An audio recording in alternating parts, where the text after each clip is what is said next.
Well, MFA Adeti is here. MFA, good morning.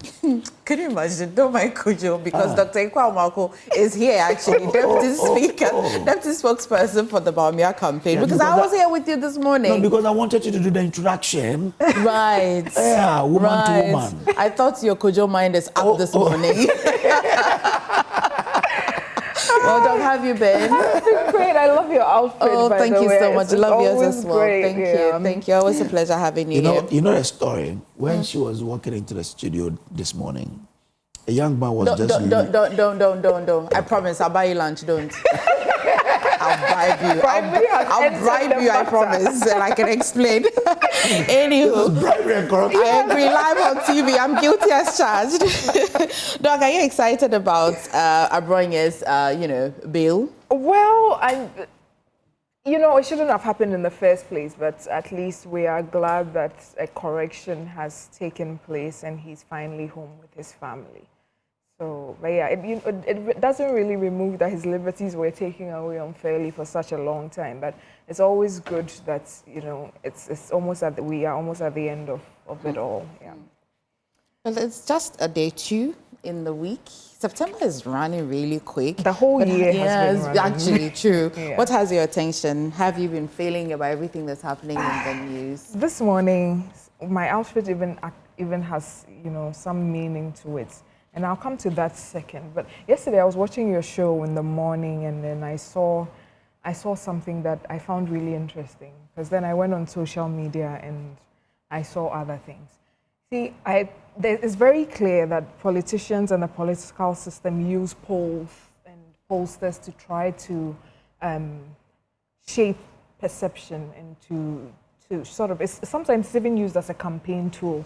And I can see that that's what was happening here yesterday, because I saw a poll, and I even listened to what Hamza had to say about it, because it was almost unbelievable what the pollster had come up with. And we check on social media, and the way right now the world is, receipts are quickly found. And it turns out that indeed there's a reason behind all of it, because the lead pollster seems to be a very close ally of the person that he was projecting.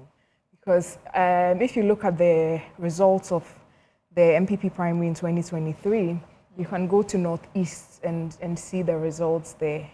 And the candidate that he said was winning across board yesterday didn't even make 200 votes in Northeast. So it would be a real miracle for that to have happened, isn't it? But all of this is sort of understandable. People that are close allies that are in the research field would try to sometimes come up with some work to shape perception. I think all this shows is that the Ashanti Regional Tour really shook the grounds of our opponents. I'll leave that there. Then to the reason why I'm in black today. Oh, before you go to the black, I never know. So let's just probably, let's stay on this one just a little bit, because Doc introduced it.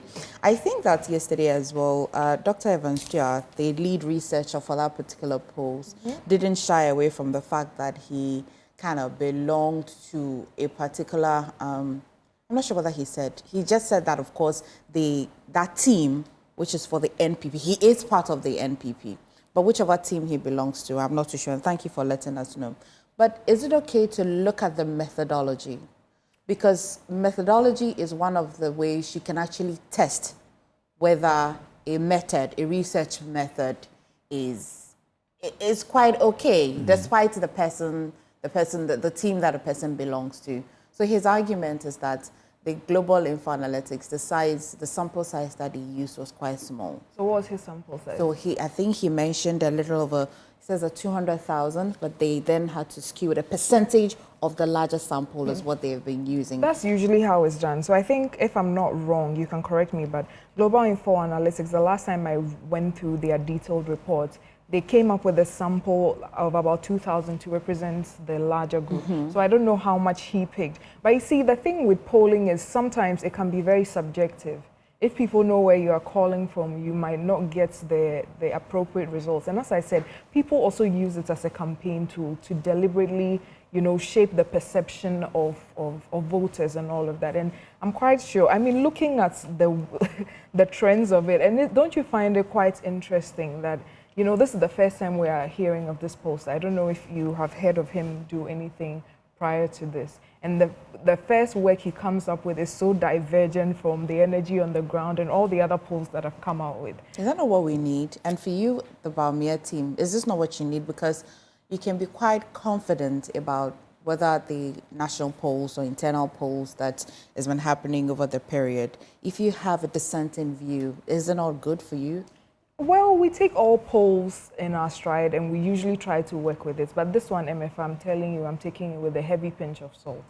Yeah. So all the other polls that comes out, global info analytics, everybody knows that there's a little banter even going on between my boss and him. But we take all those polls to improve ourselves and whatnot. But this one, I mean, I have a lot, not information that I cannot readily give out here, but that I am very confident that that one should be taken with a heavy pinch of salt. It was just to shape public perception, really. It just goes to prove to me that the impacts in Kumasi was really felt, and the reception we received was not just showing face, you know, it was actually felt to cause them to even release this before the time that they had set out to release it. And I would not want to give it any more publicity than than it deserves. But yeah, so we have our internal polls that we look at, and of course we look at every other poll that comes out. And this one I find very suspicious, because if you think you can win Northeast, then I don't know what you are on, really. Okay, I'm curious to know why you're wearing black. Black is my favorite color, though. It is my favorite color, and I tend to wear black a lot. But today it was very deliberate, because the same people that not too long ago were disturbing us with this state of emergency, put a ban on mining, this here, that here. Every day you wake up and you hear a key member of the ruling NDC, you know, come at the government really directly on this Galamsey issue. Then we listened to His Excellency, the President John Mahama, and the response, I mean, I was shocked, because I do remember that I've said that before when we were in government, looking at all the parameters and everything that was happening at that time. We did a little study, and then we found that there are about 1 million people directly involved in small-scale mining. So even if you take it as 3 dependents, you get about 4 million. And so that at that time, the call for the state of emergency was something that, you know, would have been very tricky for us. We were called names. We were called wicked. I mean, somebody even brought in my profession that they expect more from me and that I should be more worried about the consequences of the distraction that was happening. Only 8 months down the line, to see the president himself repeat my argument. What happened, MFR? I mean, I was very shocked. In fact, I had to watch that video several times to make sure that what I heard it correctly. And, you know, I would have even expected them to show some more determination or show some more effort to the fight. Because if you go back in 2017, at least we did put a ban on it for a while to try and figure it out. Nothing like that has been done. You set up a gold board, and now it turns out that we can be very sure that gold board is buying from these small-scale miners, some of which are illegal. I'm not going to go the same tangent they did by trying to lump all small-scale miners together as mining illegally. But we cannot sit here and pretend like gold board is not buying from galamseyers as well. At a very low rate, that is causing them to also be agitated. And you take that money and use it to buy pickup trucks and whatnot and donate it to the tax force again. I mean, who are we kidding in this country? It's time we all come together again and begin to call out His Excellency John Mahama administration for the big scam they pulled over the people of Ghana, because this is not what they promised, especially with regards to the fight against Galamsey. Well, yesterday, the Minister for Government Communication, Felix Ofosu-Kwakye, speaking on the Super Morning Show, said we should hold the president accountable for his own words. Oh. Not words of his, appointees. Now, the question is, did you hear the president in the run-up to the 2024 election say that he would declare a state of emergency? I didn't know that's how it runs now. And to me, it was a very calculated attempt. That means at that time, when his very high-ranking members in his government, we've seen the current Minister for Foreign Affairs going on that tangent several times. We've seen the current Minister for Lands, the sector Minister for Lands also said that. Even the Minister for Education at that time. These are no small players in the NDC administration. They are very high ranking, and I think it was very deliberate, high enough for people to believe what they are saying, but they were giving themselves wiggle room. It just means that they had planned this scam a very long time ago. And because you mentioned the Honorable Felix Ofosu-Kwakye, I've also seen some comments coming out of him that we should show him evidence that it is getting worse. He should hold on. Very soon we will provide the evidence. I don't know if just by driving around, which I'm sure he does a lot outside of Accra, he cannot see that the matter has escalated. But as a responsible opposition, he should hold on. We will provide him evidence that the matter has escalated. And I don't think that excuse holds at all. At least show some effort, like show that you are. But can you hold the president for something he did not say he would do? Is that how we are playing the game now? No, they are key members. Okay, then we are holding the Minister for Lands and Natural Resources, because he said in opposition that, I don't know if you even remember the last address of His Excellency Nana Addo. It got so feisty that our dear mother, Auntie Rebecca, was even upset. He took it on and made it seem like, the NDC government, when they were in opposition, made it seem like the solution to Galamsey was to remove MPP, because MPP members were the ones illegally mining. Now we hear their constituency chairman doing this doing that, national security taking over legitimate mines, and it is clear that it's now that the real galamseyers are in power.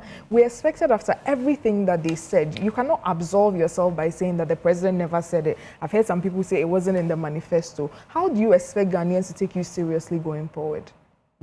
How many people read the NDC manifesto? It is what you go and sit on TV and say as a representative of the opposition, as a group of people that expects Ghanaians to put their faith in you to represent them. So after all of that, you cannot then come to us and say it wasn't in our manifesto. The president didn't say. How many people read your manifesto? But that video of the Honorable Ekua Amoakoh and the Honorable Minister for Lands, even the Honorable Haruna Iddrisu, it's something that everybody saw. So you can just imagine how many Ghanaians saw that and saw that as a real determination in the fight against Galamsey, and so voted for you. And now you are telling them this Anajo Manasem. It's very surprising, and I don't think the people of Ghana are going to forgive them for that.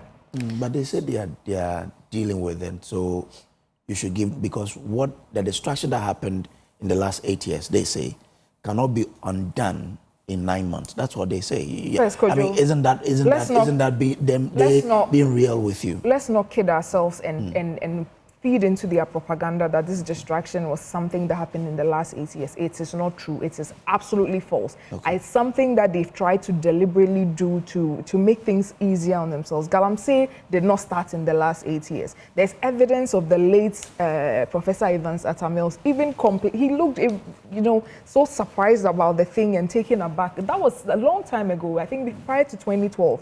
We have evidence of, in His Excellency John Mahama's first administration, that then Minister for Environment saying that he has essentially given up on the fight against Galamsey. If it didn't exist, then what were they talking about? So I think they meant not the existence. They're talking about the gravity of destruction. No, it was there. There are videos as far back as 2012 where even, was it Al Jazeera also came into the country to make documentaries about this. The only thing that happened in the past 8 years is that the NDC used it as one of the tools to get the MPP out of power. So it became very focused in our national conscience. And His Excellency, the former President Nana Addo Akufo-Addo, also took the fight head on. So it's something that suddenly became discussed a lot.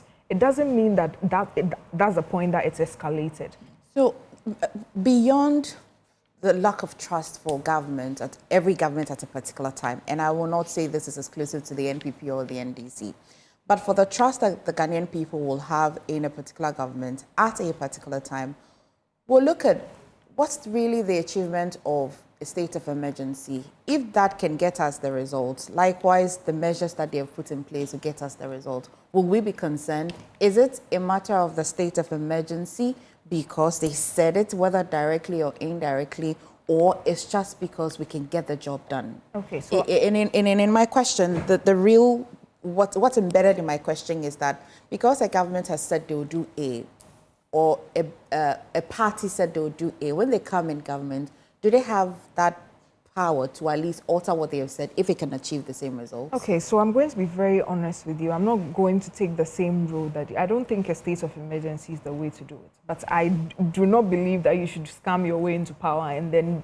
now use English to try and get your way out of it. We can all do that. We all have a wide enough vocabulary to get away with that. But you don't do that. That's number one. Number two, even if they had put in measures that we thought, number one, were different or could achieve any solutions, then we could say you are putting up a legitimate fight. What have they done differently in the last 8 months since they came into power on this Galamsey matter? Nothing. All that has happened. Would that be fair? Because, I mean, Kojo, in the news almost every day, Erastus, whilst he's reporting that there's Galamsey happening here as well, will report when there's some confiscation done, when some military persons have been sent to, you know, sack miners. You see, maybe not what you expect, but also say that they're doing absolutely nothing. I'm not they are doing absolutely nothing new. Oh, nothing new. Nothing new. So if you come in and you promise heaven and earth, and you come and you are just arresting people like His Excellency Nana Addo Dankwa was doing, what have you done? It means everything you said was a scam. You haven't come with anything new to improve the situation. Let me ask a question. What do you think is the most difficult thing in fighting this Galamsey? Why are we always talking about it? You know, I think that's conversation we should have, we'll discuss, and I'll give you my thoughts. In fact, I think you should look at the 2024 manifesto of the NDC, of the MPP. We saw that this was not something we could fight the way we were fighting, and we came up with some solutions. But at that point, when the NDC was in opposition, they told us that they are not going to come to the table with us and help us fight Galamsey. That they are not going to help us offer solutions. We're in government, so we should fix it. So this morning, I'll give them the same advice they gave us. They're in government, so they should fix it. They promised heaven and earth on this matter. Someone just sent me a news flyer of Obuasi West NDC Vice Chairman leads illegal miners to seize and lay claim to mining concession. This is your own party people that are very easily found. So that could be the first problem. If you are able to get your own people to get out of the space, wouldn't that bring some sanity first? If you were to put a blanket ban like we did, wouldn't that bring some sanity first? But because of the things they themselves went to tell the miners during the campaign season, they cannot dare to do that. It's as simple as that. And so everybody is disappointed in them. You see, you've been talking about, Erastus talking about some progress being made. But we can go back to 2017, and I am sure you will see... It's the same. Yeah, you see even more of the progress being made. So to me, it's neither here nor there. The excuses that they are giving, bring evidence, this, that. It's too early to be gaslighting Ghanaians on this matter. In preparing the 2024, the manifesto for the NPP, I see that, or I hear you say that you realized that you couldn't fight the Galamsey the way that you were fighting, and then you had some other means which you were going to fight it. And of course, I'm not going to ask you to tell me because I would understand why. But for you personally, what did you discover as the main challenge? Who are those mining? Everybody is mining. We're talking about 1 million Ghanaians. So do you think you have enough police officers to arrest them all, or enough military men to arrest them all? When the military men go, and they can also easily be induced. It's a human enterprise that involves a lot of money. So whoever you send there can also be easily induced. So it's just like whack-a-mole. You are not going to achieve any real progress if what you want to tell them is that stop and I'll arrest you. So how else can we fight? Yeah, because from your experience in government then, how can we deal with Galamsey? Pretend the NDC is not watching, and these are Ghanaians who want to have clean water to drink. For the good of Ghanaians, I think it would involve like a multi-pronged approach. You would have to be doing a lot of things at the same time. First, you cannot take the livelihood from these people. It will have dire effects on our economy, and like the president said. But funny enough, when he was told that some time ago, all hell broke loose. You have to find a way of helping them mine gold without destroying the environment. And you see, all you need to do, usually when problems arise, all you need to do is look around the world, and it has probably happened somewhere before. Brazil had a Galamsey problem. South Africa had a Galamsey problem, and now they've been able to make some strides. How did they achieve that? By creating means for the people to do it without destroying the water body. The first thing that we found to be one of the problems was this prospecting license, this business of prospecting, because that's what most people use to mine in the first place. Most people do not get to the point of exploration before they start doing what we are seeing on our screens. So once you take away that ability for people to go and prospect, you've dealt with a significant portion of the problem. And so that's why we were suggesting that we were going to invest in that aspect. And then, so that when you now go to the Minerals Commission for your concession, you are not going to do a try and error. You go and dig the pit here, you leave it open, you've already spoiled that part, you move on because you didn't get enough gold. Now the government has taken that responsibility to do all the prospecting, and you know exactly where the deposits are. So you are not going to be given any prospecting licenses. That deals with a significant portion of the problem. Number two, the funding of the Galamsey. That's how the Chinese people come in and all of that, because the local people usually do not have the funds to do it on the scale that they will want to. So they'll bring Chinese partners and it's all over. So we're going to set up a bank and a fund to be able to fund them. Number three, after we're going to set up an entire new bank. You are not going to resource the existing banks? No, the needs of the mining sector were quite peculiar. So we thought setting up a whole different establishment will best suit it. And we are already talking about huge numbers, about 1 million. And it's a very lucrative sector, so the bank itself would have generated enough profits to be sustainable. Then we move on to the third one. Usually after the mining is done, that's where all this mercury and cyanide and everything come in, and it comes in to pollute our water bodies. So we were going to set up common user facilities. So if in say the mining community of Akwetia or any of those mining communities, you have small common user facilities there where you can go and process your gold. So you are not using mercury and cyanide and everything on your own small site to try and get the gold out, and it's more controlled, and so we can eliminate all of those harmful chemicals. I'm sure you remember somewhere late in 2024,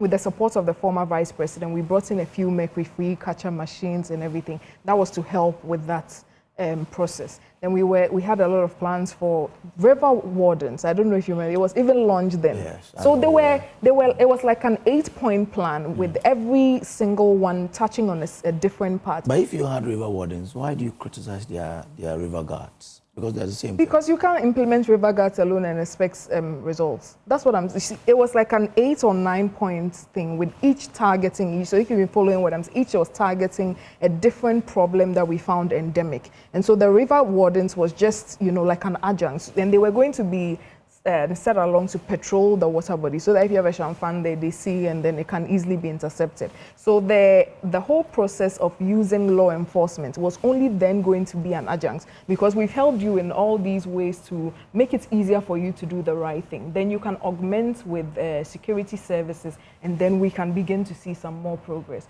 But you don't do all of this. You bring river wardens, and I hear there was even an incident where an MC seems to have beat a river ward. A story like that. I don't know if it has come to How you. did we? But Doc, you had 8 years to implement these ideas. Kojo, that's the beauty of life. I'm sure even here at Multimedia, you go for management meetings or whatnot, and new ideas come up every day. So it's a learning curve. You have to have gone through the processes to know that this thing we are doing this way would not work. So we started on the heavy law enforcement approach. We did that for a very long time. Then it came to our attention that that alone would not yield the results that we wanted. So it was a learning curve. We had to go through all of that to be able to see that, no, this is one of the problems. This is one of the problems. How do we solve that? And put it together to come with a comprehensive approach. Last year, we told How are you NDC going to convince the Ghanaian people that, well, yeah, for such an existential problem, we try this means, so give us another opportunity to be able to implement these fine ideas? Did you think the Ghanaian people were going to come along? MFI, His Excellency John Mahama is in government. Anything is possible. Because one of the things that took him out was Galamsey, isn't it? And he was able to use Galamsey to remove us as well. And it's very clear that on this matter especially, it was a big scam. And that their own people have taken it up to do it in the most irresponsible way possible. The people of Ghana are going to get tired of it.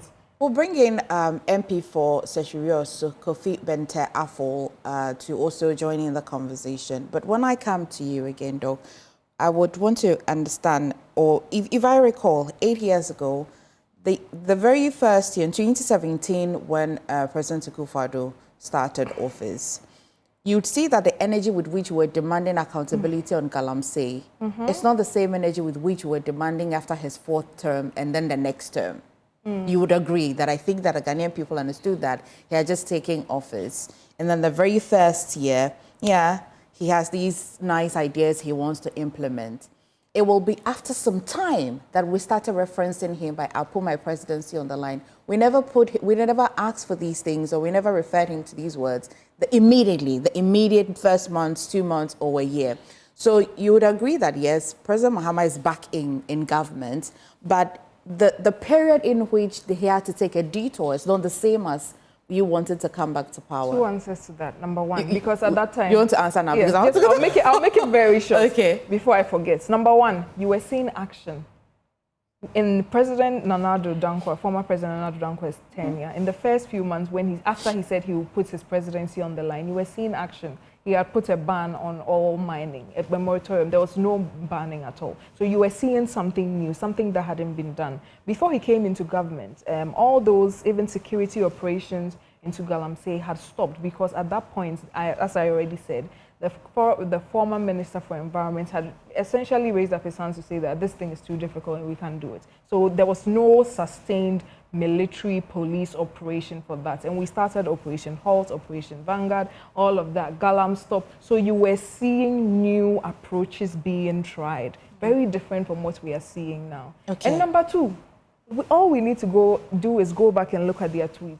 They said it will take the president 2 weeks or whatever, because from their assertion of being in opposition and looking at the matter and having been there before, they knew all it took was the president being serious about the matter and using 2 weeks to solve it. So I think we've been very generous with the 8 months, because we expected at least some progress. I'm not expecting that overnight the water is clear and there's no Galamsey. Okay. I'm expecting progress. I'll come to you, Honorable. When I come back to you, I want to know from you, everything we said and didn't say about Akonta mining, which one is true, which one is not true? Sure. From you, I'll come to you. But Honorable, what's your favorite brand of water to drink? Hey. Yeah? You want me to promote somebody? Do you drink water from your tap?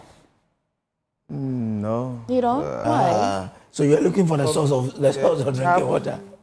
Why? No, even as far back, you see, I don't have that much of access to that. What I have always been exposed to will be the one from the dark well, pump well, and because I know it's a source, I usually have stayed away from it. I have not gotten so much opportunity in my wherever I have lived to get that access to what we call Ghana water. Okay. If you didn't belong to the NDC, what would be your genuine assessment of the fight against Galamsey today? Before you tell me your assessment as a member of parliament belonging to the NDC, if you didn't belong to the NDC. Let me even just go straight and let me talk as a Ghanaian and what Galamsey is doing, the pros and cons. Yesterday I was telling a friend that when I was young, back in the 70s, I heard of Galamsey. Somewhere far away after BBNE, they had a metal molded mortar with some pestle. Yeah. I heard it. Those days, that's what we had to be Galamsey. But what we call Galamsey today, I think, is not the Galamsey we knew, because this is a whole a mass of distraction that is going on. And what you're talking about in the past was the underground one. Good. They go to bring a stone, and then you crash in that. Exactly. But, yeah. But now it's the alluvial one. What we are doing now is a whole industry of distraction, and that one, whether I belong to the NPP or the NDC, I know it is affecting us.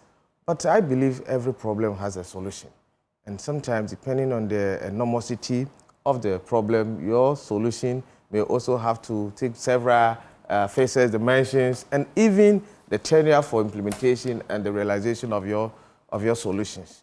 Galamsey is affecting us as a nation. and I will not run away from that. Government upon government, we have tried. But thank God, the president, His Excellency, the current president, John Dramani Mahama, has vowed to help us ameliorate these impacts. However, all what we are suffering from Galamsey are two. Our water bodies being destroyed, and our land, the forest being degraded. We will not be able, I must confess, to say we'll stop Ghanaians from mining, especially when they have found the gold in there. But how do we encourage them? How do we help them to mine it responsibly, as I've told you we used to do in those days? In those days, Galamsey existed, but it was not destructive as we are seeing today. How are we doing that? And these are some of the processes the state has started. Let us start engaging the people. If I tell you how Galamsey is feeding some, in fact, I was shocked when you traveled along the Wasa, western areas in the early mornings, and you see commuters, people in the morning, how they are trooping onto these sites. Recently, I saw a video of the Ashanti regional minister. He visited one of these sites. Have you seen that video? Where he tried visiting them, and in his interaction with the leaders of the place, as he raised his head up there and saw the masses of people who had gathered behind him to come and see what he's come to do there, we realized that a lot of our people have gone into it. How did it happen? At a point, we lost guard on providing jobs for our people. And then they have to find ways. So now they've gone into it. It's become a source of livelihood. In some communities, Galamsey is the community. Can we fight this within, permit me, a short period, and say we will let all these people get out? We cannot take immediately away from the people when we have not found the opportunities for them. The people that are mining, the impact of it is more than the people who do not have jobs. I drink water. Unfortunately, I cannot dig a borehole at home. So I'm drinking water and brushing my teeth with it. Unfortunately, I may have to be paying 200% of water bill because they have to double. Make sure that the water and the turbidity level is healthy to drink. So while we understand the challenge, we're asking that are we not fighting this with kids' gloves? Because we say that some people who are mining do not have jobs. And so we must create jobs for them before they stop mining. And all these things are possible. Currently, you realize the Minister for Lands and Natural Resources launched the RCOP, that is the responsible mining, cooperative mining for communities. These are processes we are putting in place to transition these people into responsible mining. What is responsible mining? Trying to get your gold from a well-demarcated, probably licensed site without affecting the environment. How do they prevent them from stopping them from destroying the environment, especially our water bodies? Can we help, I heard the doctor say, can we help dig those wells where they can wash their wastewater into so that their wastewater does not leak directly into our river bodies? Then what should we be doing? How should we be brushing our teeth and what should we be drinking? Until then, some things have been done. In my constituency, I have 3 spots. I know the areas where these things have. This blue water gas have saved me a lot. Have they? Yes. As for me, I have about 23 of the young men. For all these 3 sites, these guys together with the MC have been able, as I speak to you, anybody watching me, listening to me from Sevivi also knows that Abu Nidria Aguna Wasa site, where we all know Galamsey is going on, has seized. It has seized. For you, in your constituency, what did you do differently? Because we decided that we will not tolerate it in our constituency. My MC and I, together with our party head, said, no, this we will not tolerate. So let us all quickly get involved. We got to all this and with the help of the the police and our blue water guys, this thing has. Do you think that, as I speak now, the guys are on the patrolling the water bodies? Do you think that the way it is, it requires a state of emergency? Do you think? A state of emergency, I doubt, because in my estimation, when do we call for a state of emergency? That is when you have exhausted all the tools in your kit and think there's no other way. But when I am telling you that in Sevivi also, blue water gas alone have been able to help us move these people and currently patrolling our waters. then it means... Aside the name, is this a new method? The NPP, did you not have something similar to that? Yeah, it doesn't matter the name, it doesn't matter. It's about the commitment to implement it. It's about the will to let it work. But it's still a political party that is in government, is it not? Yes. So if a particular political party put in that measure, it did not work, another party has put it in another form, and it is working. You're not a new party. We know the NDC. You've been in party before. You've been in power before. Yes, and then the president and the minister launched this. It is working. At least I can confirm for my place. It is working. Then let's forget about who has brought it back. Can you give us the name again? Would verify. You're saying we also go to Aguna Asafo. It's a Galamsey site near Abu Onidia. Okay. And so that we all will follow the roadmap that the president has initiated. Okay. You said 3. You've so mentioned many Aguna Asafo. Can we have the other ones? Sui. Okay. And then the third. And then Achachi. What? Achachi. Yes. These are areas when we came to power, identified these things were going on. But you see, let's not even limit ourselves to my place. What I'm seeing is that the broader picture of the approaches the government has put in place is working, and we should exhaust it before we come to say we're throwing our arms in despair because we have not been able to achieve what we wanted, and so we go into a state of but your earlier argument about the lack of employment, therefore forcing a lot of people into Galamsey, is that grounded enough? Because you and I know that people have left their jobs just to go into Galamsey in our communities where Galamsey is being done. You see, one thing led to another. When I've told you that when we were young and we saw those people doing it, did it attract a lot of people into it? No. Yes. Now, people are unemployed. They went into that thing, and because of the way we have allowed it to be done now, it is yielding more than we used to see. And so it is attracting others who even have jobs to go into it because it's become lucrative. The signals are there that you even sell your cocoa farm and go. We have heard comments from cocoa farmers. Yes. It's because we did not tame it. We did not control it at that level that when I was a young boy, I know Galamsey to be. And we let it go overboard. Now, it is sending a very lucrative signal, and even people who are employed would want to go into it. So it's not usually, it's not about unemployment. So though it is about unemployment because you did not tame it, it led people into it, the signal became clear and others are following suit. Okay, all right. So, Doug, we'll come to the question about whatever we said and what we didn't say about Kuntamine. And I'm citing this because it was very topical during the NPP era. And we've said that the people that mine really are the kingpins. As for the numbers that we're counting, they're just working, as Honorable has been saying. But Honorable, indulge me, the provision in the Constitution that allows the President to declare a state of emergency says that Constitution sets out specific circumstances justifying a state of emergency, which includes natural disasters, action or threats likely to deprive the community of essentials of life. What else would deprive the community? Of essentials of life? Yeah. I don't know what else can be so essential than water. Are you in fact saying that as we speak now, we've gone totally out of that essential I do not think life? that the stakeholders of the country that are asking for a state of emergency are asking the whole country. I think it is for the areas. What I have heard is all stakeholders, we will be heading towards that point, and so we have to avert it before. But I don't think we are there now that that's basic need of life. Check the level of the water stability as of today. I just had it's over 32,000. Yes. I even know that the water treatment plant has closed in the central region. Essential water, air, food, water. Good. So has the nation gotten to that point that we are not water I thought you said sufficient? when you drive past, which areas were you driving past that you would see? I'm sure maybe I can help you. Wasei area. In fact, that place is when you are going to Asankragua, I mean all that stretch, you see them along the road. I went to Mpatuom, and it's not a threat enough.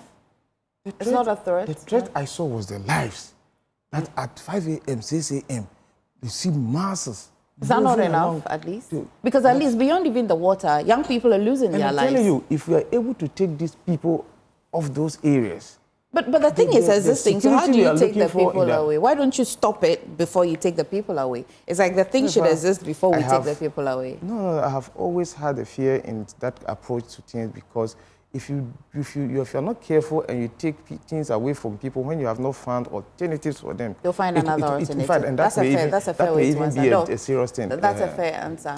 So I'll come to the question you asked, but I want to just respond to a few things. First, it's clear that the NDC, they had this plan to scam the people of Ghana from the start. Because is it not hypocritical to ask for a state of emergency when everything Honorable has said here was already being done? The river wardens were in place at the time that they were asking for. He has mentioned that it is the will to implement it's the same thing that's happening. MFR, I just checked the Amenfi East MC supposedly unleashed tax to beat the Blue Water Guards. So that's... We can't confirm this. No, it was a news story. No, a news story on Kesbin. The interview was there. It's not from Joy News. It's not from Joy. So I'm just quoting. It was out there. That an MC in this current administration unleashed tax on the Blue Water Guards. If so maybe hasn't said it, I don't believe it.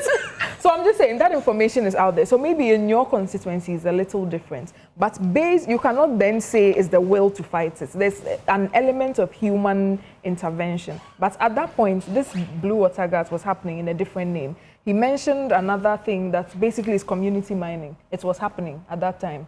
And the responsible cooperative mining. It's community mining that they went to rebrand. So all of this was happening. And at that point, you saw it right to ask for a state of emergency. But now you are doing just the same things and you expect us to be comfortable enough to not...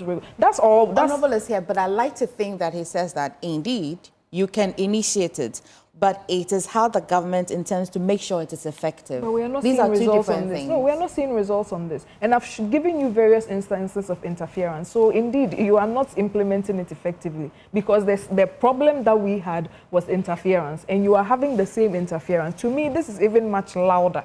And he was talking about water. That just brings me to the last point of the things I was saying. Settlement dams, so that after you do all of this and you wash to get your gold, it doesn't return to the river.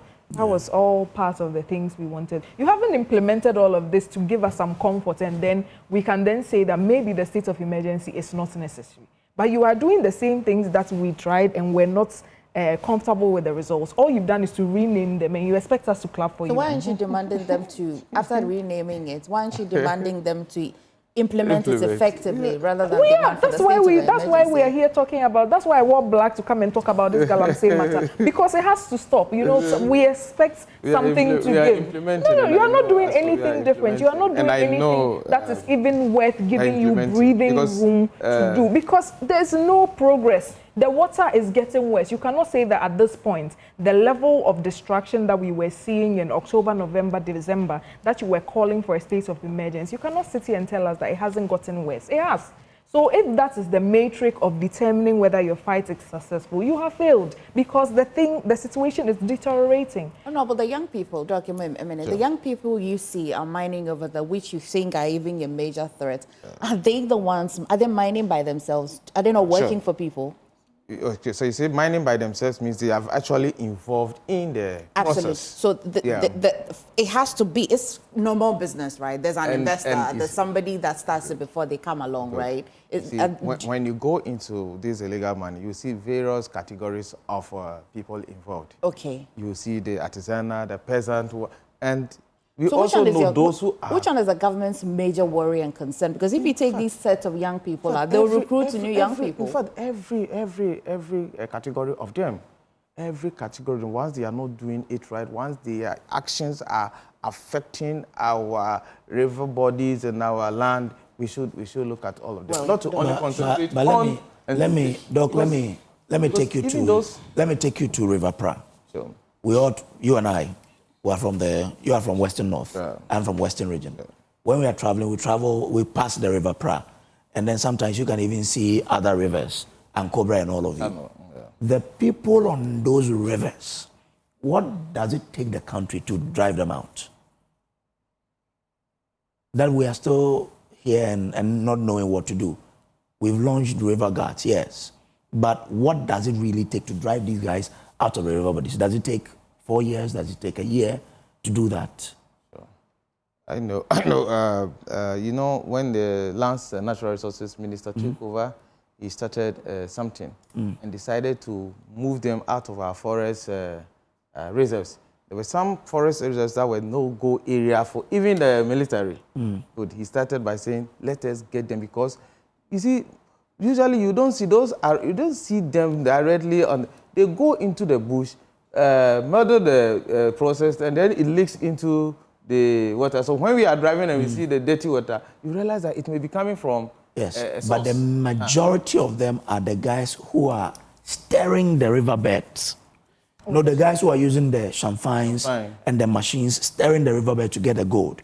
If we're able to pull them out, because the worry about our river bodies, if we drive the guys from the river bodies, we'll gain some level of appreciation. Some sides to say that we are. Yeah. So why are we not? Why are we taking that long to drive them out? Those people, I don't think it should even be a difficult taking them out. Like I told you, even our own Blue River guards we didn't even need the military. MCE and people, chairman, were able to get rid of them. Those are usually smaller those ones, players. you see them. And as soon as they even see you coming, they will run away. So we just get 2 guys to make sure this is your tax. Everything, you are there, and they are away. So we all. So why are we struggling? We shouldn't look at that long-range management person somewhere far away. We also in our communities.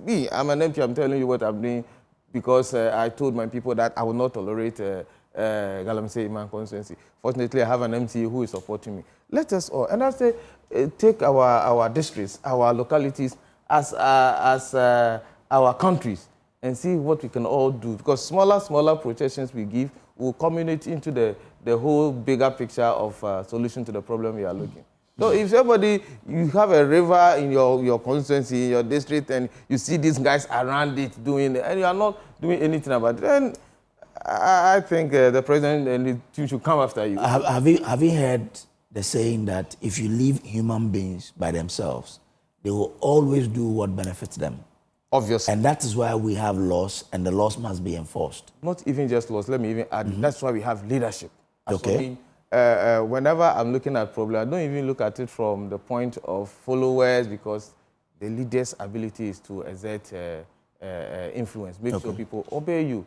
So at a point, you're a leader in the constituency, you're a leader in the district, you're a leader in that community. This is a whole issue that is affecting us. President, minister, they are all looking at bigger picture, bigger processes to fix the problem. But at your level as an MP, at your level as a municipal chief executive or a chief, even an assemblyman, you can also do something with that small one you see by the roadside, and we can all move forward. Okay. So let's all get involved in this. I can see MFI is here trying to interrogate, and people are listening to us, trying to pick from some of our suggestions, our contributions, and through that we will all do our part to fix the problem.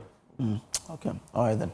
As for Galamsey, I would always keep coming. Aren't you curious about Akonta mining, the state of it?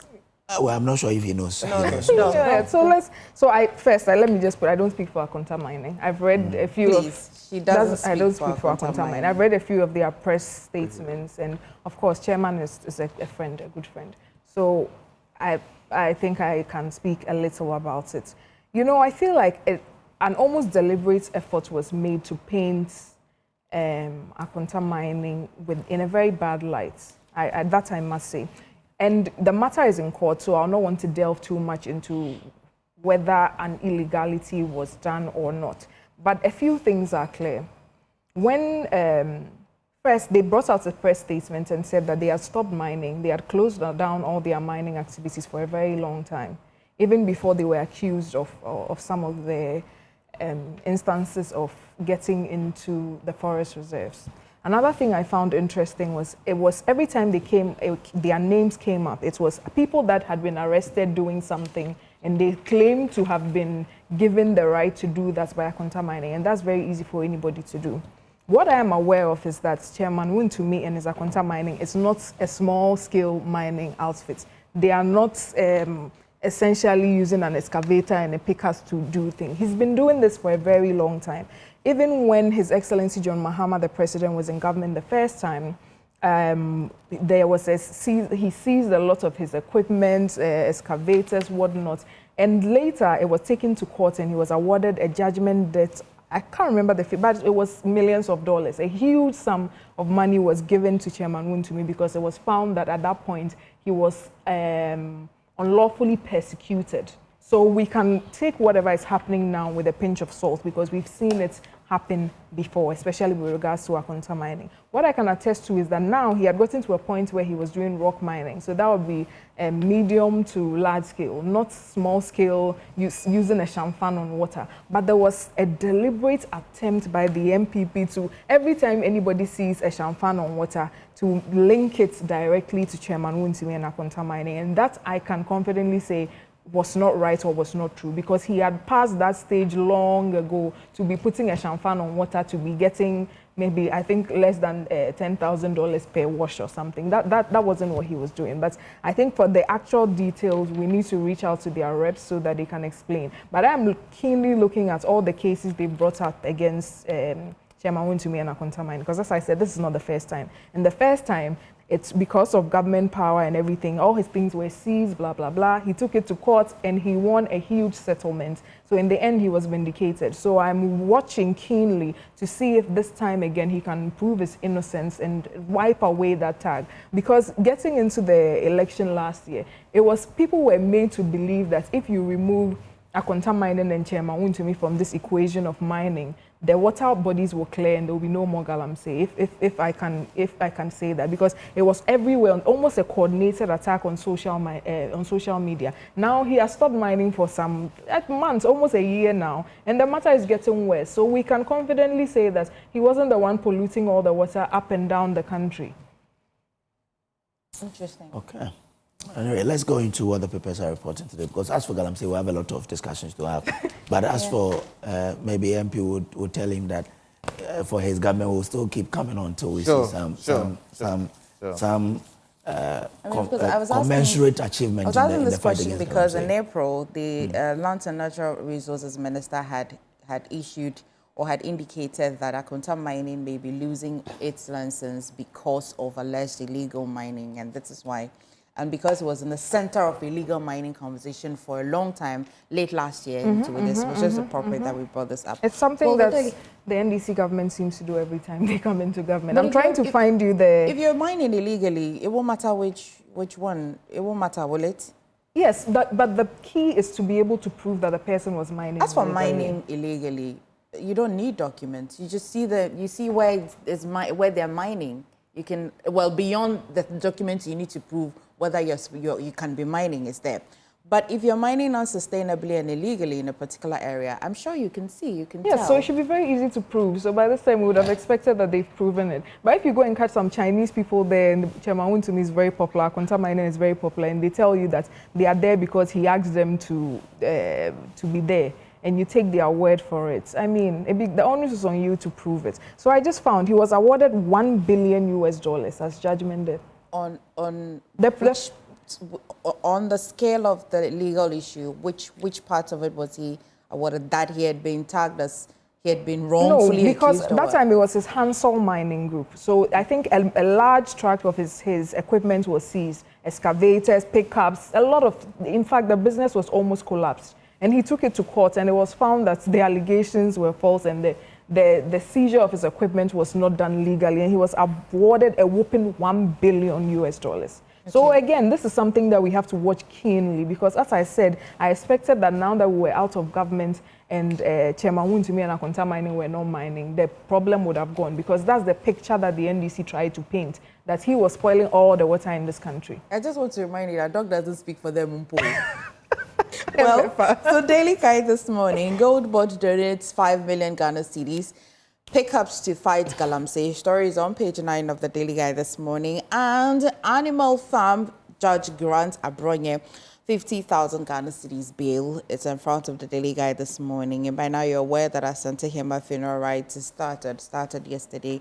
We've been bringing you all of that as well. And NPP elders set up committee to monitor presidential campaign. Story is on page 6 of the Daily Guide this morning. Then you find that this morning as well, fuel prices set to rise today as CD Wikings. The story is on page 12 of the New Finder this morning. Kojo, what do you have? The Daily Gist? I have the Daily Gist. Abronia judge must go over kangaroo judgment. Baumia begs begs for MPP sins. Asedin Ketel unveils presidential ambitions. And Apostle Kojo Safo dies. The age they gave him, the family has corrected. They gave him. That sounds really funny. Because the paper says dies at 77. The family says he died at, I think, 93 or so. Oh, okay. I'll get that from so that's on the Daily Gist. The Inside says Ada East Assembly police in trouble over demolition of private property. But in Bato DC says property was on Ramsar's side. Ghanaians unite to oppose Israeli film festival amid genocide in Gaza. Gold Board donate 5 million cedis, 5 pickups to land ministry for Galamsey fight. Nadoli Kalio needs urgent investment to unlock potential DCE and MPP presidential race. Unity first, insists Brian Achampon. Those are the stories I have. Did you take that again? You need to what? Unity first. Unity first. Unity first. All right. Okay. So I have the Ghanaian Times. Government opens design competition for missions abroad. 273 million Ghana cedis earmarked for strengthening foundation learning. Education Minister. Lands Ministry gives 5 million Ghana cedis and 25 new pickups to fight Galamsey. I think I already spoke about that. Land guards on rampage attack residents, estate developers at New Legon. So that's on the front page of the Ghanaian Times. Okay.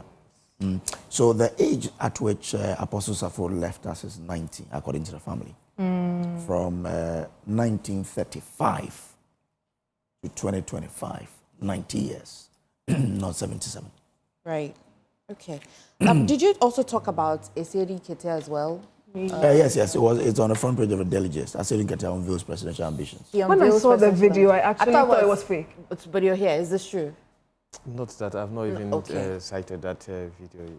Okay. So the story says the secession battle within the National Democratic Congress has taken a dramatic turn with the party's national chairman, Johnson Asiedu Nketiah, popularly known as General Mosquito, signaling his readiness to enter the race to succeed President John Dramani Mahama.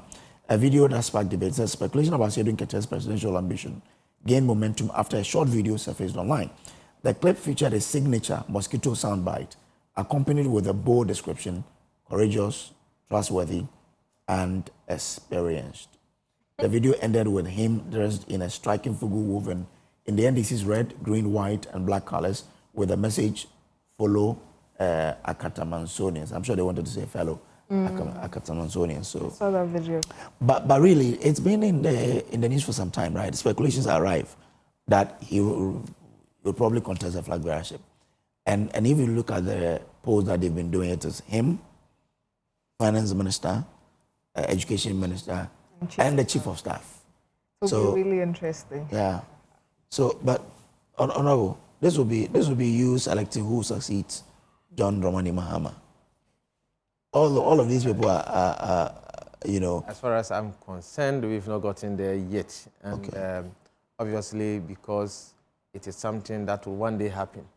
People, individuals who have their favorites, who would, and we are human beings. We all cannot think the same way. So, even as you mentioned, you mentioned about 4. I'm sure, depending on people's perspective, more may even, I think, because everybody will say, oh, I think this one should be our next good. But we've not gotten there yet. And when we get there, the process. What have you been picking? I mean, you speak to your party people a lot. What have you been picking in terms of who? You see, I took a cue from President John Mahama's advice when he met us initially, that as for him, what he wants us to help him to do is what he has heard Ghanaians confirming, oh, the new government is doing well, things are changing. He would want us to support him, to work for the people of Ghana to be so satisfied to the extent that when it gets to a time of looking for his successor, it will not be who is even there, but what the party has done, what his government, what the legacy he has left should be able to let us get a successor easily. But by that time, it will be the Mahama legacy, it won't be the NDC legacy. Obviously, John Mahama, the president, is a product. In fact, is a brain of the party. Have you heard a comment like the Ekua-led government? Ekua-led government. In fact, he used to even say "my government." I used to listen to the former president. That was his language. My government, my government. Yeah, but we are saying the government being led by His Excellency John Dramani Mahama will perform, deliver to the people's satisfaction to the extent that when it comes to a point of we looking for a successor, it will not be so much about who is there, but what the government has done, so that we will know that NDC has helped the people, and so we should keep NDC there. That is what I want us to, I am currently focused. But when the time comes, we will obviously all help the process to take its natural course, so we can get a very good successor, successor for the president. Okay. I think, but for now, I think it's too early. And some of these speculations, you even hear more of them. But have you heard General will be contesting? You have stated, you've read something there. No, will you be happy, what you are describing in the paper, I can see. I was hoping to hear General himself saying that, but from what you are describing, it's like, video. Video, you know, today people can take your video. And did he make a comment himself? People trying to create it. And will it make it any better? You see a lot. Honestly, our focus is January 31st. After that, I am taking a big bowl of popcorn and watching how this unfolds. Okay.